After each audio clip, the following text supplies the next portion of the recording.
ഇന്ത്യയുടെ തിരിച്ചടിയിൽ 11 സൈനികർ കൊല്ലപ്പെട്ടെന്ന് പാകിസ്ഥാൻ. പരുക്കേറ്റത് 78 സൈനികർക്ക്. കൊല്ലപ്പെട്ടവരിൽ പാക് വ്യോമസേനയിലെ സ്ക്വാഡ്രൺ ലീഡറും ഷോപ്പിയാനിൽ 3 ലഷ്കർ ഭീകരരെ വധിച്ച് ഇന്ത്യൻ സേന. സൈനികരെ അഭിനന്ദിക്കാൻ ആദംപൂർ വ്യോമത്താവളത്തിൽ പ്രധാനമന്ത്രിയുടെ സന്ദർശനം.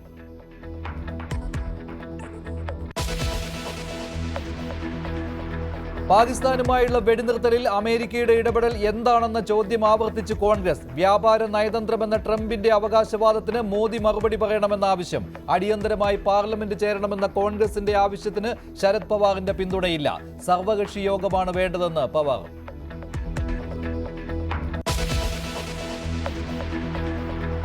പുതിയ നേതൃത്വം ചുമതലയേറ്റ് മണിക്കൂറുകൾക്കുള്ളിൽ കോൺഗ്രസിൽ അതൃപ്തി. പുനഃസംഘടനയുടെ പേരിൽ കെ.സി. വേണുഗോപാലിന്റെ വിശ്വസ്തരെ കുത്തിനിറച്ചെന്ന ആക്ഷേപം.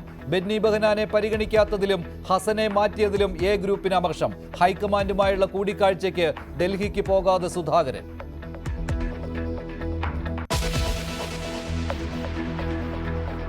തിരുവനന്തപുരം ശ്രീപത്മനാഭസ്വാമി ക്ഷേത്രത്തിൽ സ്വർണ്ണ കവർച്ചാ ശ്രമമെന്ന് പോലീസ്. കുഴിച്ചിട്ടതായി കണ്ടെത്തിയ 13 പവൻ പിടിക്കപ്പെടുമെന്നായപ്പോൾ ഉപേക്ഷിച്ചതാണെന്ന് എഫ്ഐആർ.